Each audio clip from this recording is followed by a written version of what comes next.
like sushi. Want a big tip, better get the cooking. I am not paying you for all this lipping. Sapphire diamonds, yeah, they bluey. Put them around your neck, you look chewy. Blow 10 grand, please excuse me. Bless me real good, I need a hero cookie. I'm a tipper, I'm a big tipper. I'm a tipper, yeah, I'm a big tipper. I'm a tipper, I'm a big tipper. I'm a tipper, yeah, I'm a big tipper. Put up, or shut up. Put up, or shut up. I'm a tipper, yeah, I'm a big tipper. I'm a tipper, I'm a big tipper. They say the rap game dead, I object, that's a low blow. Taking copycatting off each other, that's a no-no. Keep this original, or just not even no show. I'm a big tipper, when I spend it, I'ma flip ya. So girl, drop it really low, show them how we for the flow. Candy yam and stick and ball, feed me and give me more. Haters gon' hate when they see us running state to state. The way that we be tipping, man, up this on some other ish. Down on this dude, what you mean, that's another chick. Welcome to the Power of Voices, and I am Anna Marie at the Comedy Hour Live. And tonight in the house, I have my guest. It's Mr. JT Turner. Hey, what's up, y'all? You gonna let me say that, Boston? Yeah. Turner. Mr. Turner. I know there's an I in there somewhere. Turner. Mr. New York. Is that true? You got an Angel's hat on, so I'm a little confused. No, I'm from LA. I'm from LA. I was just joking with you because I knew you was New York's your rival, so I was like, oh. You're going to say, yes, this woman's a Boston smart. All I had to do was say car, which, by the way. My car, which on the shout out to you tonight on Instagram, I couldn't help it. I get home, and I get the mail, and there's a ticket. These sons of bitches. This is like when you come to LA, you should have like, here's your car payment and here's your added car payment. It's called tickets. It's seriously, man. I'm getting a ticket a month. At least you didn't get tow. Do that. You're getting close. You're getting close because I'm telling you, them tow fees ain't no joke. I don't even want to know because like 27.54, 27 or 24, whatever it was. All I know is they not only send you a ticket, they send you a picture of yourself. It's like, so you went through the light thing. Well, no, it's fast track. And it's one of those things where I'm like, I'm not from here, okay? There should be a stupidity clause in your goddamn ticket thing where you say, okay, she was in the lane for all of 2 minutes and realized, oh shit, I can't be in this lane. Yeah. No, those sons of bitches, it must be activated. How could I possibly be exactly where a camera was? But they're up so high. Yeah. The minute you go under that, man, there's some geniuses running this shit. How was the photo? Did you look good in the photo? No, actually, that was the red light photo, and I did look good going fast. Boom. Through the red light that I said, I did not run a red light, and there's the video. How much was the ticket for that? $500. That was my first introduction. That was an expensive headshot. Yes, you ain't shitting. But, Culver City. Culver fucking City. Right turn on red. Right. Yes, and then 16 miles an hour. Yeah. Now, come on. How much was that ticket? $500. It's the first one. And then they want you to take traffic school, which you got to go online for a day. And that takes a point away. Eric Estrada was actually he's one of the teacher monitors because they had a little like it's comedy traffic school. Yeah. And when you graduate, they actually give you free tickets to like a comedy show or something. Really? Swear to God. And like I have no idea what they mean by traffic school. Really? Yeah. You would think, I mean, this is something you might want to look into. It's like, man, can we make money doing this? Because if comedians could do traffic school, I know that would be a lot less painful for all of us. A lot of people don't know me. I used to, I went to school and everything, but I used to be certified. I still have my certification actually, but I used to do drug and alcohol counseling. Did you really? I swear. Like DARE program? No, I used to do a DUI program. Okay. Yeah, I did. Well, I used to work for drug court also, but that's another story. That's cool. But the DUI program. So I used to have, like, my attendance used to be high because I used to add a comic flavor to the program. It was amazing. So what you're saying is you were always kind of a smartass because there's this big debate, like, I mean this with all seriousness intended. When I listen to you comedians, I have nothing but like anyone that you'll say, hey, I was on that woman Anna Marie show that knows me will say, she's just killer when it comes to. I have so much respect. I was talking to somebody the other day about Gary Shandling. Oh, okay. I'm going to say his name wrong too. He did he had journals, okay, and they did a movie on him. I guess it's on HBO. That chronicles his life in comedy. Yeah, it's called, what's it called? Stand Up or something. It's called I know what you're talking about. I forgot the name of it, though. I wanted to get it right. Well, the first time I'm hearing about it is because all I have is Netflix. I haven't had a TV in 3 years, but that's another story. But anyways. So you say you just got Netflix? So, yeah, of course, I'm stealing my daughter's password, but yeah. Right. So you got the Netflix, but did you get the chill part? Right? Well, no, that was the other thing. I had to be told that by my daughter. Yes, Mom, he got excited about Netflix and chill because it's not actually chilling. What did I know? But anyways, yeah, I've been singing a long time. So after 32 years of being married and I'm single, it's like really? I have no idea what a lot of this stuff that's going on now. It's a tragic comedy in itself. And there you go. But the guy was talking about that, and he was saying, he's like, man, he goes, that's really, I couldn't believe how hard it is. And I said, that's what my show's all about. If you tune into my show, the comedians that I have on, and you guys all tell your stories, and listening to what you guys have to say, people say all the time, I'm organically funny, as Willie Bassender said. Okay, fine. I am one of those people. Yeah, I mean, stand up. I'm not afraid. I was a professional singer. Being on stage is the most comfortable place in the world for me. But comedy, it's one thing to be like the backyard funny person. Yeah. And then they understand what goes into writing a joke, how many times you're doing that joke. The dead silence like that. The one, actually, it's on top of our building. I'm Dying Up Here. Oh. The, what do you call it? That's on Netflix, right? Yeah, that's the one. I'm Dying Up Here. I'm Dying Up Here. There you go. But you know that how long have you been doing this? I'm gonna say 8 years. Oh, yeah. So they would consider you really a baby at this. Well, I mean, first of all, let me. I think people don't understand when somebody says like when somebody says I've been doing comedy for like say 5 years, and you'd be like, what, 5 years? So 5 years is it 5 years stage time, or you just started 5 years ago and now you're here? Because if I ask a guy how many shows have you done? Oh, I did like 10 in 5 years. Well, you're not 5 years in the game. Okay, you know what I mean? So. Right. If you're doing consistent shows, like 3 or 4 a week, right? Then you can. So I'm gonna say 8 years. And you're consistent in what you do. Yes, ma'am. So you have that. Kill me, call me man. But anyways, you have that incredible ability to say this is your living. Absolutely. Yes, you're a very blessed man. Well, yeah, but I'm a different type of comic though. So I'm like a host. Like my number one thing is I'm a really good host. So I'm a crowd work guy. I love integrating the crowds and all that. But I have a set like everyone has. I have an hour set. It doesn't matter. But I love to host stuff. So yeah, I love it. It's amazing. I had no idea you could make a living or even get into that, and it ironically happened. My brother, who's in the music industry, has a woman friend out here, and he said, "Hey, man, while you're out there, I came here 2 years ago. You got to hook up with Sandy." And I'm like, "All right, yeah." That's another term I can't use with guys my daughter told me. But anyways, Sandy Rizzo is a she does a lot of does she do the contracts. AAs? No, she does like contract. Oh, you mean the lady at the comedy store? No, this is a woman that I met through my brother's friend, and she's in the music industry. And she actually asked me if I would MC at the Hollywood Hard Rock. The Rock Gods Hall of Fame inductees, and I inducted Lita Ford. Now that sounds like a good gig. And I'm up there, and I'm like, got the mic, because they were like, "Yeah, you do a radio show, you're comfortable." And the guy actually says, "You'll appreciate this because you're a comedian." He says, "We don't have your script." I said, "What?" He goes, "We lost your script, so you got 4 minutes. Just go." And I'm like, "Well, what do I say?" He goes, "No, you just do your thing." But do you have material at all? No, I had nothing because they said I had a script. So where did I go with it? What you guys taught me. Thank God I have the show. Talk about what you know. Yeah. Keep it your truth. Yeah. And just be yourself. Just be you. And they were like, "Can you come back next year?" So now I'm like, "Oh, this is awesome. I just did a gig, but..."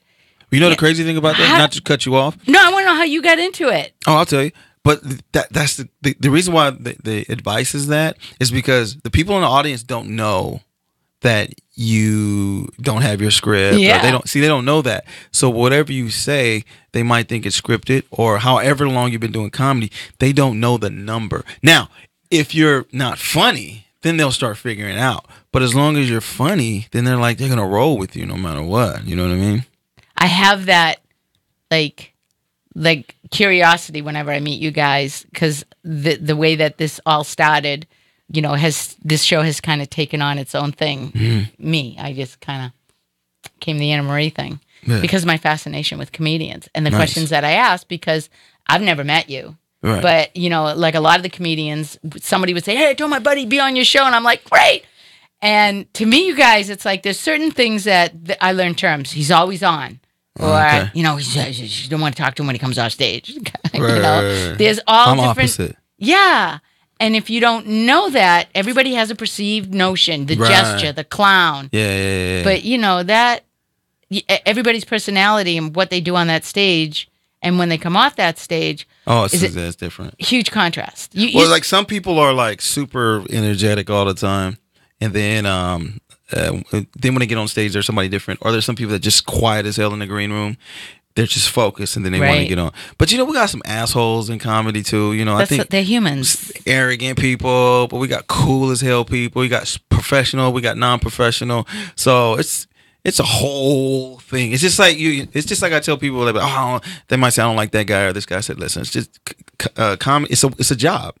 You know what I mean? You have coworkers, and these are your coworkers. I said when you used to work, or when you said you used to do waitressing, you had coworkers you didn't like. You knew Jan was cool, Bob was a dick. Here comes Ted. Oh, they're sexy. Earl, you know what I mean? You built relationships to know people, and it's just like that with comedy. Like when you work with certain people, you already know their mannerisms, everything, so you kind of mold to it, and then they begin to know yours. So. You still have to have I've seen that. I've had conversations with comedians.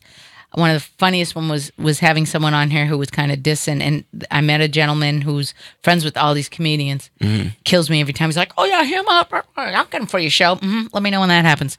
But when you meet these people, I have met people that basically are dicks, but I have a respect for what they do. Yeah, for sure. And I mean for yourself, like, you know, you said you like to host. Yeah, there's that's something my lane. But yeah, because I still get that. But, and it takes, I guess, when you first did it, were you like aware? Because for me, it was like, oh, I thought this was something anybody, and they're like, no, that's not something anyone can just get up and do. Correct. So if you have a natural capability of doing this, you need to hone that in. And I'm like, seriously? Well, I think sometimes what happens is we don't know our lane. So if you're getting into something like comedy, you don't know your lane, so you're just trying to figure it out. And it took me some while to say, like, I had a guy. He's my manager now. He runs with Lifestyle Entertainment. His name is Perrin. So I remember when we first met. He met me at an improv, and he pulled me to the side. He said, "Man, you have great stage presence. Like, you know what I mean. You're this. You know what I mean. You know." And he kind of told me, like, "Man, you're just like a dope host. Like, you're like the dope." And I'm like, no. I'm like, I'm not trying to be a host, homie. I'm trying to be I want to be a stand-up. I'm in this lane. I'm this lane. And he kind of saw something in me. And then so I started working. And then hosting became like, because sometimes hosting is looked upon as a negative thing. But when I run shows now, hosting is like really important because you kind of set the tone. So if you come out blah, and then the crowd is like blah, and then the comics have to bring them up, and then they bring you up, and you bring them down. It's just a weird thing. But I think hosts are really important. Now, it doesn't take away from the phenomenal comedians with sets, because they're phenomenal. Well, yeah, I mean, it doesn't take away from that. But I just had to figure out what my lane was. You know, it's just like playing football. Some people are great at running the ball. They're runners. Some people could catch the ball. Too bad the Patriots lost the Super Bowl last year. So some people could run the hey, I just said, you know, Eagles go. No, I'm just kidding. So it's like once you find your lane, then you could be like, oh, all right, I'm good at this, and then you kind of like flourish. And what that translated to is someone said, when you find your voice, and I'm like, what does that mean? I've been talking my whole life. What are you, crazy? Well, yeah, you got your voice. But they said when you find that voice of what it is that you do, and I'm starved for information. So like I have an hour where most people, I've had comedians come and go, what do you mean I got to talk for an hour? You don't have a script? You don't have something I can follow? I'm like, no, we just shoot for an hour. Yeah. It's like, you know, that's some from the East Coast. Don't worry about it. It'll just flow. And when they get up out of the chair, and I'll see if you say it, everyone says the exact same words, and it's really kind of cool to have that. But you know, it's like anything here in LA. What I've learned to be in the center of where everything's happening is the hottest place to make anything happen. Does that make sense to you? It makes sense. Because everybody's like, watch my show, come to my show, see my gig. Jesus Christ. Well, everyone's running a hustle. Everyone's an entertainer. Yeah, right? It's you know, it's it is a hustle. We all want to make it. Right. It's kind of funny. It's sad, but reality is everyone's not going to make it, and there's a huge percentage of people that won't. But you got to establish what your goals are in this industry, whether it's comedy. But I know what you need to do now. If you're a comedian and you really want to cap, you got to get your acting on, because acting will, think about it. If you get in a movie, right? Right. You get a decent role. Like now, Kevin. Yeah. Okay. Now the world knows you. Right. Now everybody's like, oh, this guy is funny. And this is the thing about comedy that's so crazy. And I'm going to say this, that once you get people to like you, the likability factor, they will laugh at whatever the fuck you say. Yeah. So, and people dog out some comics, his material, and I'm like, yo, but his material works for the people that he's catering to. His audiences. His audience. Everybody has an audience. I asked this comic the other day. No, not the other day, but it was like a couple weeks, and he was ragging on somebody, and I'm like, listen, who cares about somebody else? Comedy is generating $2.5 billion a year, just say on a low stream. I said, so do you know what that means? It means there's enough for everybody. Why are you worrying about this guy, his success? Well, that's the demise of that. That demise will happen to anyone. That'll throw you totally off, because there is so much super talent out here. So much. So let everybody get what they deserve. Or sometimes people get what they don't deserve. But it's going to be a point when you get on, and then somebody's going to be like, he didn't deserve that. Right. And they're going to be like, how the hell he get that? So, and you're going to be like, in your mind, like, okay, it's my turn. This is how I feel. When it's your turn, when you're on, you're on. But you have to capitalize on that. So a lot of cats that get on, like me, I'm one of those ones. Like I tell people, like I look at my career as like I'm in college. I'm like in my sophomore year of college. 8 years in, I'm a sophomore. You know what I mean? I'm 40% of where I want to be. Because I'm really realistic. I'm not that guy that's funny, killing it. Think about it. Think about all the people. I don't know if you see what the guys that kill it, and you're like, holy shit! How come this guy hasn't made it yet? Right. Oh. Guess what? There's something missing, and that's the part you have to figure out. This is where I'm at right now. You know you're funny because people say you're funny. You every time you go somewhere, you're funny. Your feedback is amazing. So now you say, okay, I know I'm funny, but what is that piece that I'm missing to get me over the top?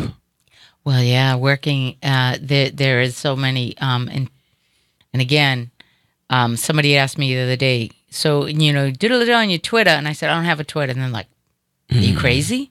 You're missing. So it's almost like what you said, and trying to build, but there's a formula.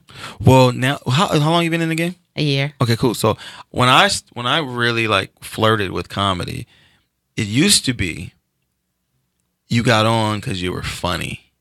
Oh yeah, now it's how many seats you fill, right? Now it's how many. Well, those bringer shows, or now it's talking about Instagram, Twitter. It's how many followers you have. So if I got JT super hilarious, and then I got this is make up a name, Timmy funny video guy, and he has 2.5 million followers. They're like, JT, we know you're funny, but this guy is gonna pack the place.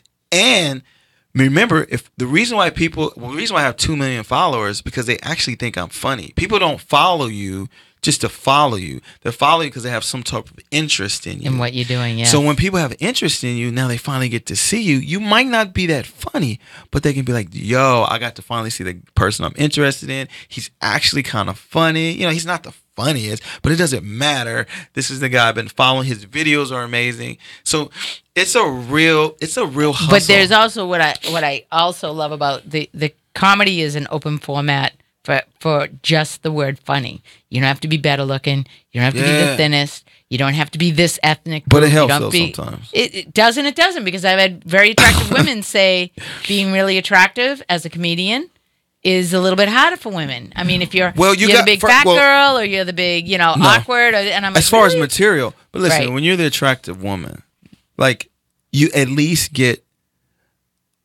people are going to pay attention. See, you have a pretty face. So when you come in, we're going to give you the benefit. Oh, man, what's she got to say? Because you're pretty. And girls might be like, "Oh, what this bitch got to say?" But they're listening. They're listening, right? Because and they then want to the minute you start going off, you're like, "Oh God!" Now, a big someone that's big and fat, same thing. They're gonna be like, "What is this? Oh my God! Look at this fat girl. What is she gonna say?" If you're funny, they're gonna listen, and if you're not, they're gonna be like, "Oh God, she's just fat." Well, they have that, like, the advice I also heard was, in doing, and everyone does, and has advice. Mm-hmm. Someone said, well, you can always tell the new comedians because they do a shit ton of dick jokes. They do it. And shit. Yeah, and shit. And, they go for the lazy, I call it lazy humor. Okay. Because I've dealt with seeing some, I grew up in an era of brilliant comics. Yeah. And also because the humor, it's amazing how things actually were freer. The comedians I grew up with, everyone was touchy-feely about everything. We were shocked. You wouldn't see it. We didn't have HBO.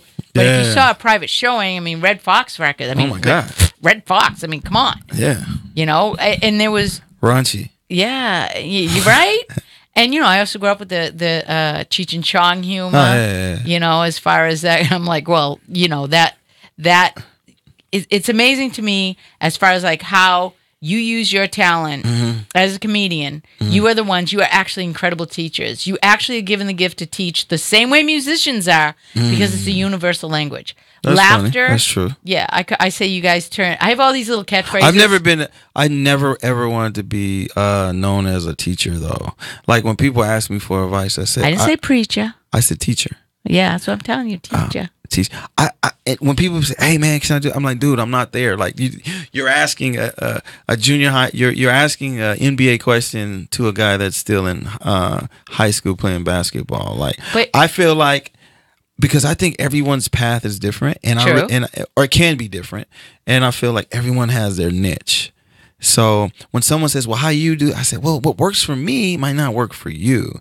So I don't give them overall advice. I just tell them keep grinding, keep working, and it'll come together for you. Yeah, those things. But what I meant as far as a teacher is comedians teach. All right, boo. You teach about the things in life, and that's the thing I say, life just wouldn't be funny without comedians. It just wouldn't be. But you teach us about the realities and truths that we know is there. The white, that elephant. Yeah. The idea of like the white jokes and the black jokes. When I'm out at I'm really surprised that it's the platform of which you can say so much that no one else would get away with in a room full of people who just unanimously agree. Yeah. This is a truth by showing their laughter. This is truth. That's funny. They don't want to admit it outside, but what that guy said about white people. That shit was hilarious. That was hilarious because it was truth. Yeah, and you say it in a tasteful way too. There's some comics that might just go in, but if you say it in a tasteful way, people. I can't see my face. Okay, there I go. Okay, people will say, "Oh, that's awesome." But you're right, man. And there's people that sometimes some people are great writers. Some people are great entertainers, of course. Do you do in the writing of content? Let me tell you my format of writing. When I see something funny, I take notes. Like always, take a note. And when I do shows, sometimes I'll add in a new joke that I want to create. Sometimes I'm cliche. I don't give up all my secrets, but I might get in the mirror and fiddle-faddle.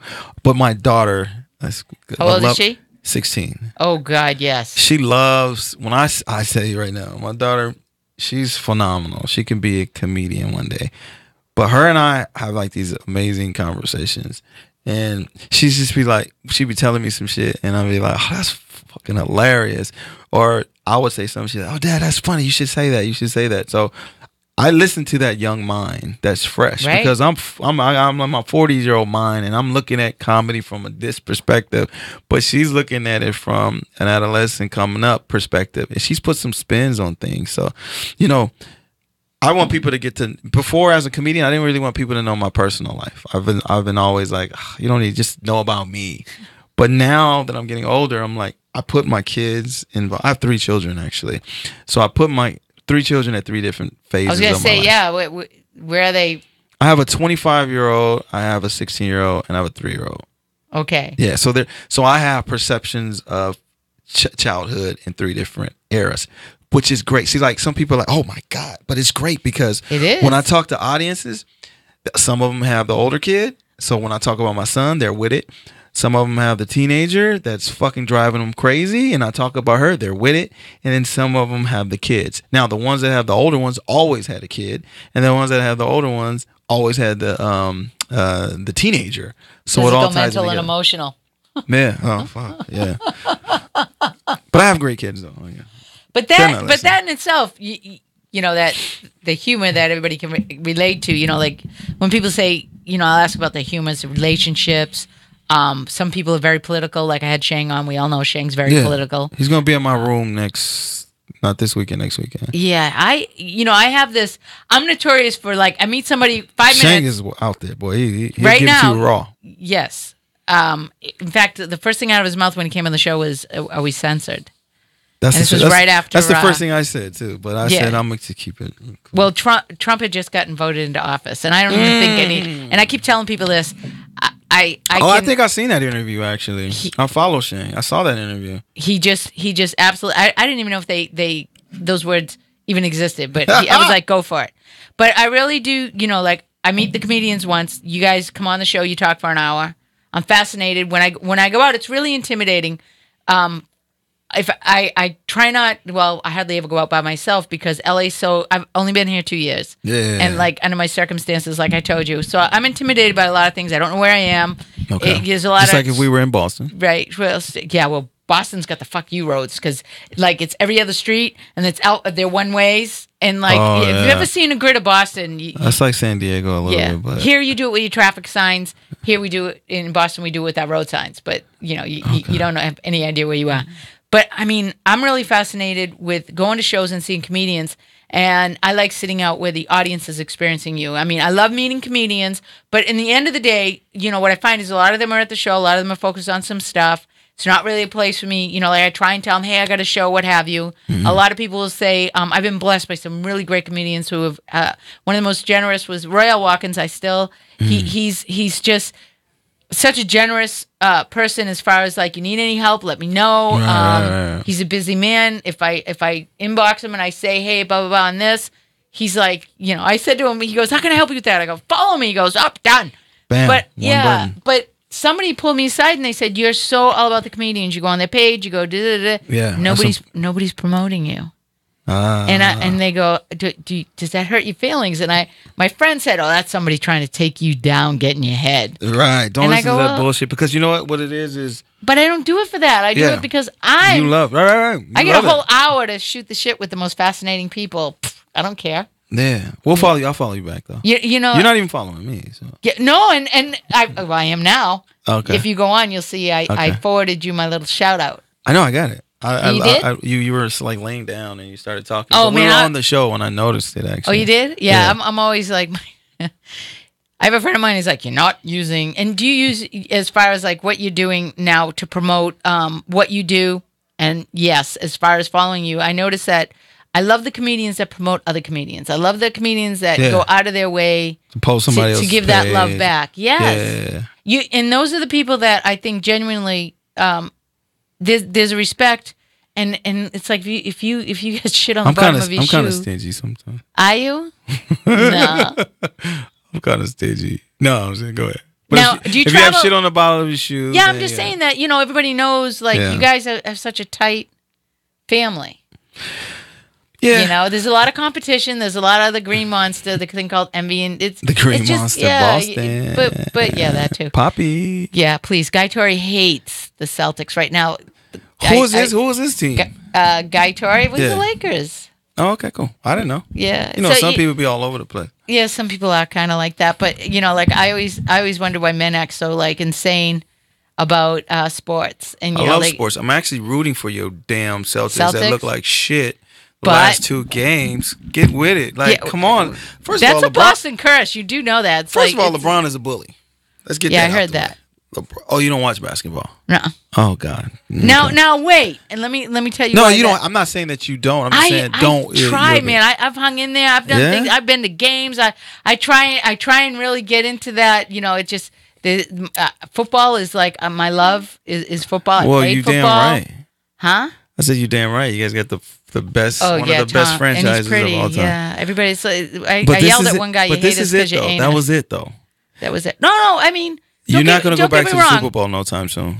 No, it's going to be like I said. The glorious years that like the Yankees being what they are. I mean, everybody hated. I mean, nobody hates the Yankees more than us. When I moved to Florida, I think you guys are like friends now, almost. Yeah, well, that's because it's amazing how teams end up being what they are. But you understand when I say there are some people that take their sports so personal. Mm-hmm. I'm always like, dude, is he coming to pay your mortgage check? I mean, you're all wrapped up in this. Right. Like, are you on the team? Did you get drafted? Right. Well, let me put it this way. When the Eagles won the Super Bowl. Oh, my God. You saw more Eagles fans? Yeah. Well, the first thing I did, because there's nobody like Eagle fans, I reached out to every one of my friends that were Eagle fans who are such Patriots heads. First thing I did for the game, congratulations. Because that's, you mean, it was an earned game. It was definitely, you got to respect it. It was a great game. It was a beautiful game. And you know what they all said?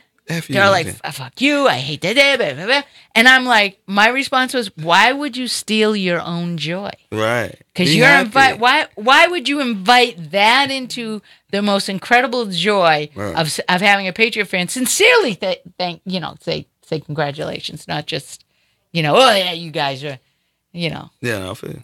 Dude, I'm telling you, when the Giants did that Super Bowl, when he caught that. Oh my God, I was so happy. When I just like the Patriots. Everyone, I don't know why that. Well, my friends. Well, anybody think about any team that wins a lot, everyone hates them. Everyone hates them. That's true. When the Cowboys are on top, everybody's like, I'm so sick of Joe Montana. Yeah, I'm so sick of Alabama winning every national championship. That's why the Lakers, people hate the Lakers now. They still, because we used to kill the 80s, 90s. It was just, and what is your biggest love? Is it baseball, basketball, or are you just the all around sports guy? My biggest love has to be basketball. I'm not a basketball player. But I played football, so I love football. But I've come to really like basketball more. You want to know what spoiled me? Because I, as a kid, went to see the Harlem Globetrotters, and everybody else was boring after that. I'm like, as this kid, that's right. Where is the bucket of water? To be, and not only that, like the cartoon, I was always glued. I was such Scooby-Doo. They were such a.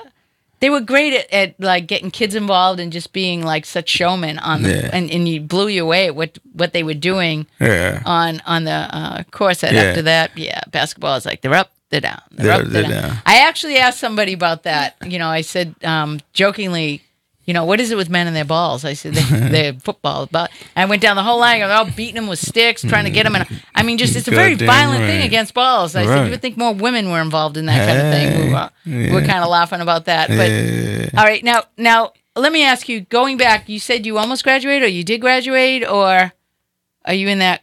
I'm in the graduating class. So another thing I found out what was amazing, that comedians have walked away from being lawyers. They've walked away from professional boxing. They've walked. I mean, it is in your blood.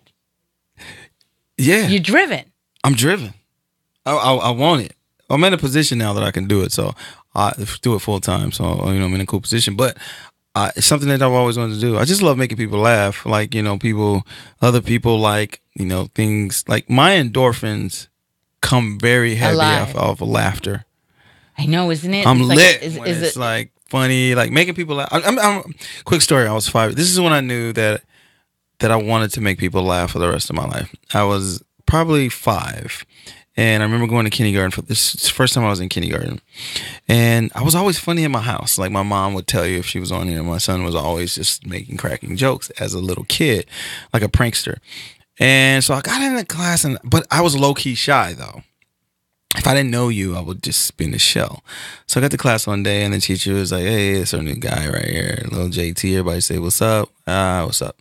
And then the teacher was saying something, and I butt in, and I said something. And then the kids started laughing. And I was like, holy shit, this isn't just at home. I'm getting this here. I was like, okay. And I was like, I was very strategic. This is crazy. This is a true story. So then a little bit later, the teacher said something else. And then I said something else. And then the kids started laughing again. Now the teacher mentioned to me, Mr. Turner, we need you to be quiet. You know what I mean? But it was too late. Like I had it in me. I was like, I have this ability not only to make my family laugh. That would be called your spiritual awakening. Spiritual awakening at 5, but never. The fact the way you're remembering it. Oh yeah. It's like I can see you at 5 going. Oh God! But it didn't. But it did nothing to me to say I wanted to be a comedian though. Like I've never said I wanted to be a stand-up comedian until like high school. Like I was like, I wouldn't mind doing this because I literally, true story. Me and my boy Richie Richardson, we would clown around so much. My English teacher, swear to you, pulled me to the side and says, "Listen, you two need to stay up to school. Cool. Hey, listen, I really love you guys. We're 2 black kids, white woman. I really love you guys. You guys are amazing, but you're disrupting everybody. You guys get to work. There's people that are missing the lessons. Can you do me? Let's come to a conclusion here of this. What do you want us to do?" She says, "If you guys cannot talk all period, I will give you guys 5 minutes to do whatever you want." It's a true story. And we were like, "Oh, hell yeah, let's do it." And the crazy thing about it was I was so quiet waiting on that 5 fucking minutes. That's a brilliant teacher. Brilliant teacher. And Mrs. Occupenti is her name. That is, because what she did for you too. Oh, man. Your first open mic. First fucking open mic. 5 and minutes. We were stupid, silly, dumb. And love and life. And love and life. But the class, and this is when I developed the fact that I know when people start liking you, you can kind of get away with stuff. Because we were saying dumb stuff, but the class were like, "All right, we want to hear what you guys gonna say. We'll make up something." We never did the whole 5 minutes, which was crazy too. 5 minutes was like too much. So we would just have, "Hey, let's talk about this." So we would just say something, and then that'd be it. I'll never forget that. I don't know if we did it every day though, but I know we did it for a while. And then eventually we were like, "Oh, we don't have anything today." She was so brilliant. It was so brilliant. She should have been a psychologist because it came to a point where we were like, she was like, "Okay, here's your 5 minutes." And we would be like, "Oh, we don't have anything today." And she said, "Oh, okay. Well, just be quiet for the rest of the 5 minutes." And we would do that. And now that I'm older, I was like, fuck, that was awesome. Yeah, because, I mean, man, I wish there were more people with that kind of insight as teachers. Yeah. But you have that, like you said, the ability, the adrenaline rush of making people laugh. Oh, like I would have at 11 years old holding court with adults. And adults don't like being around kids. It's you would do what? I'd hold court with, in other words, I was so funny. At 11, I would hold court. In other words, I'd have adults. Oh, got you. And you mean like you were in court. No, I held court. I was in charge, yeah. And there's a certain power that you find. It was amazing because the idea of being center out front on stage, like I've always said, I know I was born with a microphone. Like people freak out. You put a microphone in their face. Yeah. I mean, I'm sure on stage, heckling. I love talking to you guys about that. Yeah. Going in, surfing the audience, you really got to know how to ride that wave because you can drown real quick. Absolutely. Crash, burn, total wipeout. And I don't want to say heckling is my expertise, but being able to handle a heckler does take a skill. It does. But this is the problem for some comics that crash and burn. When it comes to heckling, you have to understand you don't always have to win. They will continue to go back and forth until they felt like they got the big. But I'm like, dude, you don't always have to win. Every now and then someone can say something. Because the main thing is we want the heckler to shut the hell up. So sometimes the hecklers actually said something funnier than you. And then if they do, you'd be like, "Oh, you said I'm this way? You know what? You goddamn right I am. All right, cool. Yeah." And then you like shift it to them. Give them a little power, just a teeny bit, not enough where they want to come back at you. Right. Just give them a little bit. And you'd be like, "All right, man, you got me. All right. Is this your husband, ma'am? Yeah. You picked a winner. Right. You picked a winner. I love when you guys do that. And the idea of sitting up front, like you know that people who sit up front know. They already know. They're hoping. You got to be hoping. Sometimes, please. Yeah. Or sometimes they don't have a choice because like some of those places, they sit you there. Have cell phones put a little bit of a difference on like, is it distracting? When they have them on, right? When they have them on, or somebody's looking at their phone. Oh, fuck yeah! Does it get under your skin as far as like as being a comedian? Let me put it this way: if I was when I sang in bars, okay, and I sang blues and I sang country back in the day, yeah, and I was a big deal back in the day. Get right? up, and I get up there, I Anna-Marie. had this big, huge voice for a small girl, which was. Most people were shocked at what the voice that came out of me, right? Nice. But So you if the can still crowd sing. got That never louder, goes.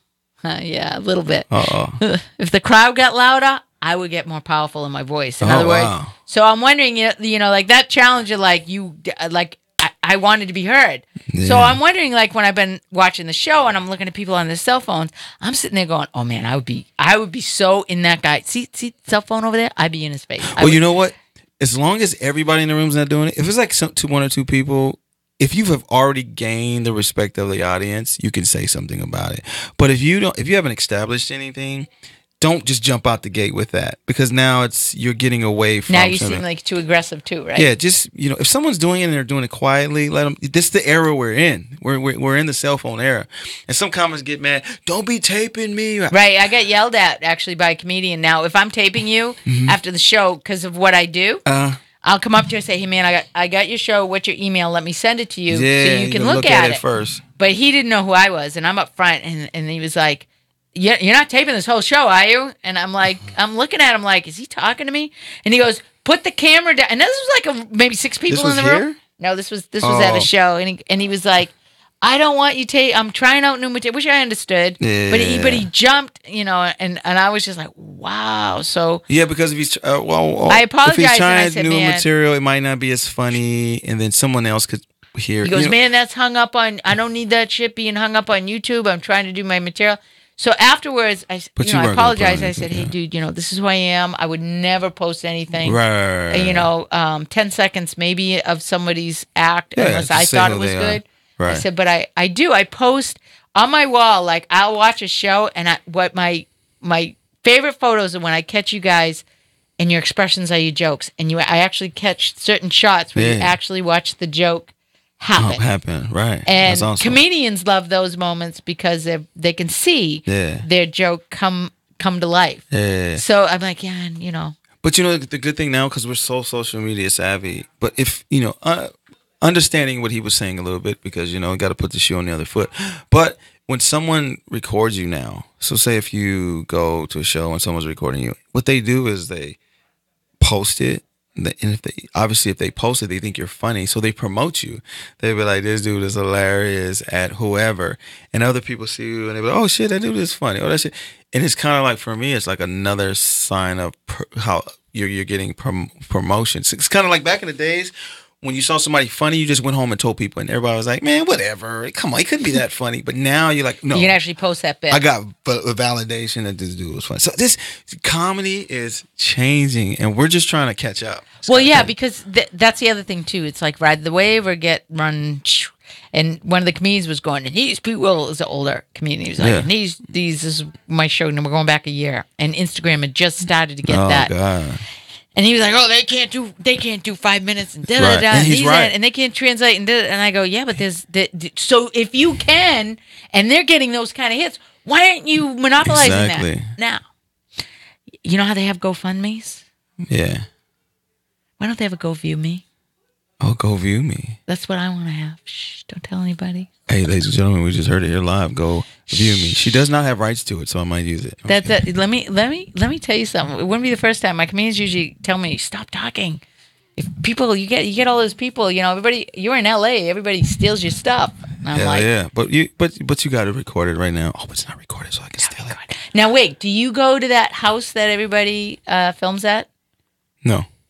You don't Which do one? any of those? There's an Magic? LA. There's a house in LA. Everybody's doing their clips out of, from what I understand. Big Ja was on my show, and Big Ja, I was like so excited. When was this? How long ago was this? Big Ja wasn't last week. He was the week before. No, I mean when they told you about this house. That's week. Oh, okay. No, so I it's haven't. like where other comedians go. It's like this one house in LA. It's called a something house. I'm guessing.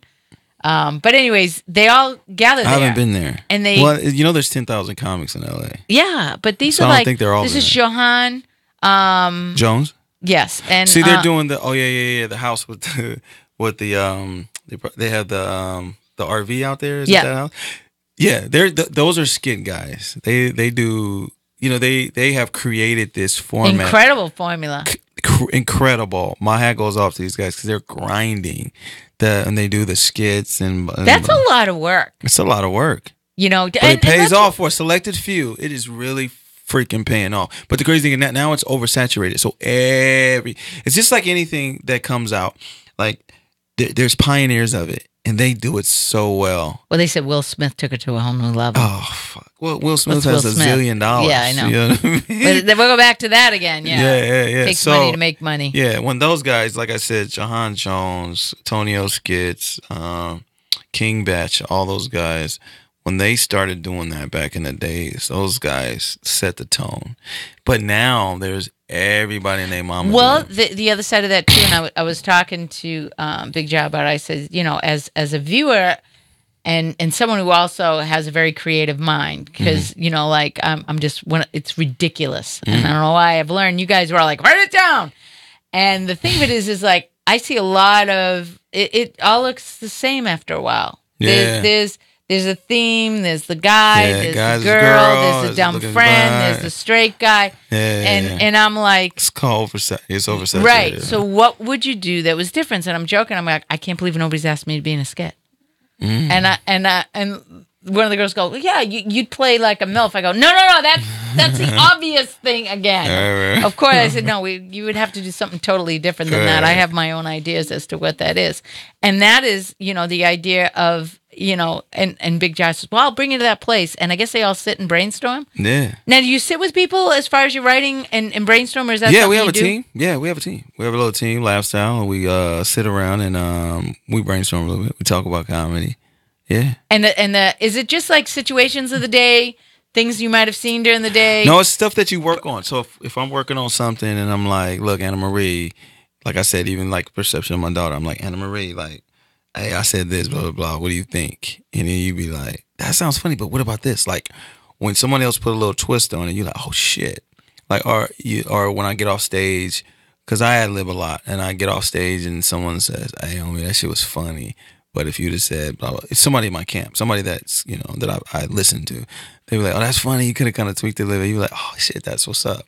Yeah. Yeah, I'm that pound and power each other lady. Yeah, because I really do believe that if you take your ego out of the way, we all trying to get on, and I just think like, you're not sitting around, you're critiquing your own material, right? It's not like you're taking from someone else. Like if you have something you wrote, and we are sometimes can be ego driven, like no, this shit's funny this way, but someone else can hear that shit. No, dude, listen to this. How do you think? And you're like, fuck, that shit's fucking hilarious.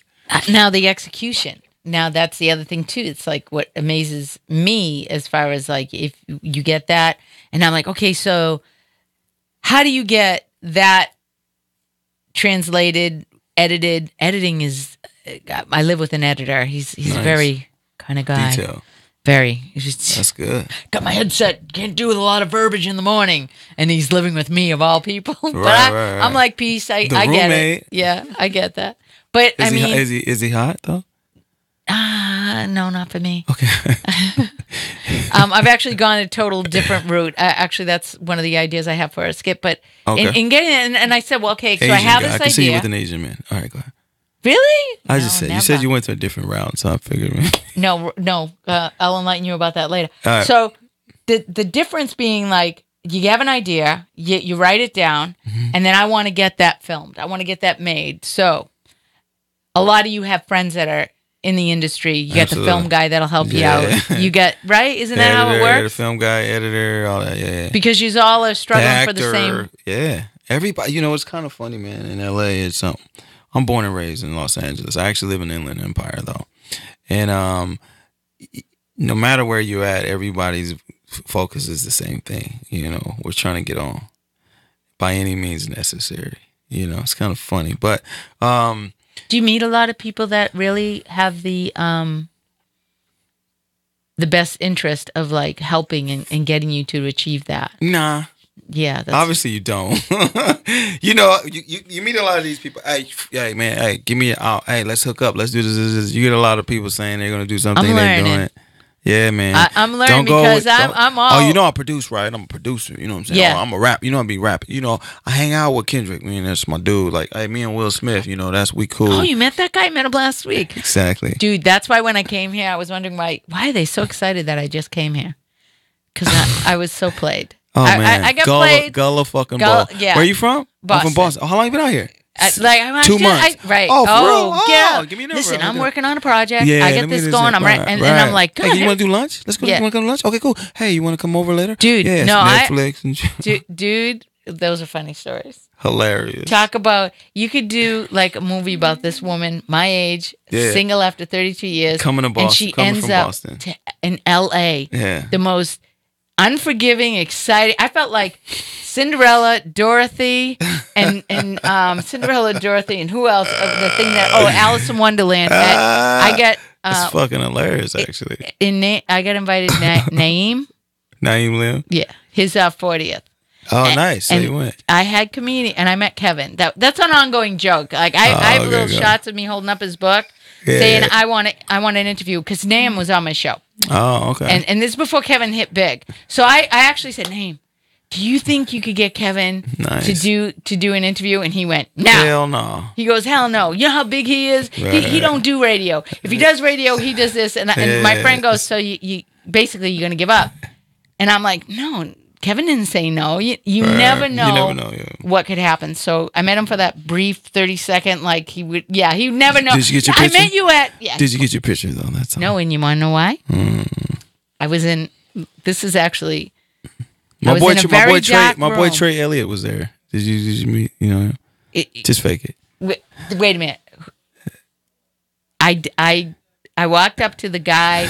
Who's the guy he's always with that is like his bodyguard and is always yelling at him to shut up and take the movie? Oh, is he short or tall? Oh, he's a big guy. He's the big guy. Spank? Yeah, he's always. Spanky? Yeah, I think so. Yeah. But he's a comedian though. Is he? Yeah. Dude, when I tell you new to LA and I'm fascinated with comedians and people say, why are you from that? You did it? And I'm like, no, I grew up in a family of funny fucking people. My mother's hilarious. Oh man, I would love to meet your mom. If I was to do comedy, that would be. Is your mother? Yeah, my mother's born and raised in LA. Yeah, no. Is your mother funny? Where does funny come from? We have a family. We have a funny ass family. I like that. A family. A family. But my mom isn't the core of the funniness. My dad was kind of like. My dad was different. I don't know, man. It's just God. That's what. How many kids? My mom? No, in your family. Well, as who? You, brothers, sisters. Just me, my sister and I. My sister's fucking hilarious. See?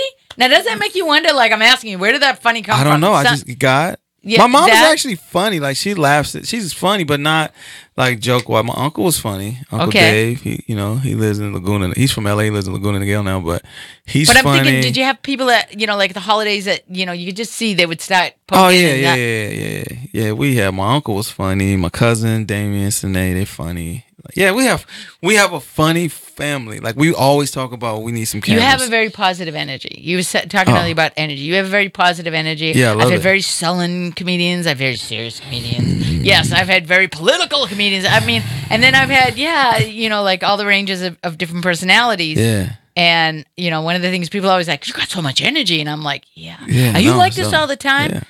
No, I mean, it's like showtime. It's showtime. Because we gotta, as comics, we gotta have downtime too. Like people be like, they do say, "Are you funny? Like, are you funny all the time?" I was like, "No, dude. Like, seriously, I need to." Sometimes you have to just be like. Well, it takes so much. It takes so much energy. What you give off on that stage, and I know that just as a performer. Man. There's so much that goes into that. There's actually, it's such a high. Yeah. This is why you find very depressed comedians, people. Right. Is you cannot, that high is just like. It's crazy. It's like and I don't insane. do drugs. Nothing. I don't drink drugs, nothing. I just do comedy. Wait a minute. Are you married or are you single? I am not single, but I am not married. Okay, you are not single, but you're in a relationship. That's affirmative, yes. Yeah, and that's why. Because when I meet people out there in the dating realm of like eligibility, it's like, of course not. Of course you're not single. This asshole is, though. Yes. The guy who told me at my age I've only got a certain amount of time for good dick left. Oh, wow. Yes. Actually came, and I go, oh, yeah, because, that's really, excuse me, sir. So you got that? Wow. No, really, it's not that. It's well, not you probably that get hit on a lot. Yeah, it's kind of funny. It's good. It's a good thing. It's kind of like I would say. I would say this: when you've been in one situation for as long as I was so overwhelmed. It was like whoa. Well, yeah, because I didn't know how to handle like the hey, we're going to talk about this. And it seemed like it was business. But then when they dropped their business out, I'd be like, dude, I don't even know. You want to put your junk away? Because, yeah. Serious. And I'm like, what happened to dating? Don't be. Here it's like dating. Yeah. It's really kind of funny how that all goes. But we're probably running into the time where I get to close my show. Well, go ahead. And as you see, it's basically, Lee comes on. I really do enjoy talking to you guys. He's the engineer. He comes creeping out of that kitchen. Yeah. I tell you all the time. I think he ate something, and we were just talking about food. Yeah, that's it.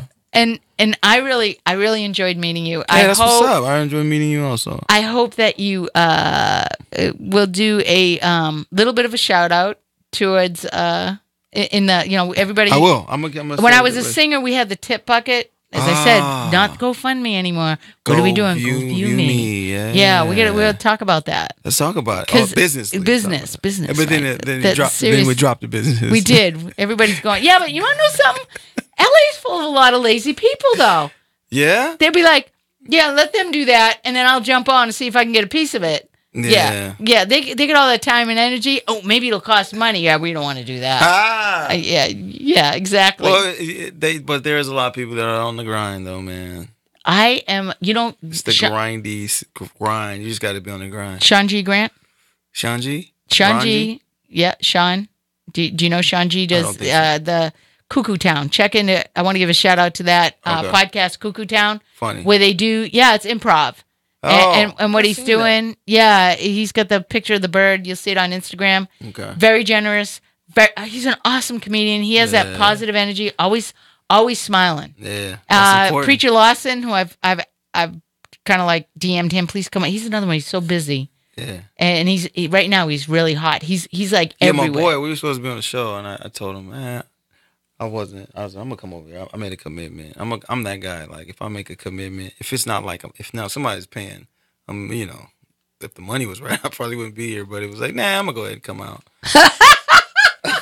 I'm gonna go ahead. How about that? Yeah, man, we're all hustling. Even even with that said, that's something that never ends. I also noticed that about this industry by meeting people who were big, and then they're struggling all over again. Man. It's like you have to be business savvy. Gotta be business savvy. You have to understand you're hot 1 second and then nothing the next. I was actually listening to a song, Love Hip Hop, and some of the stuff is good. Some of the stuff it's like, God, that's again.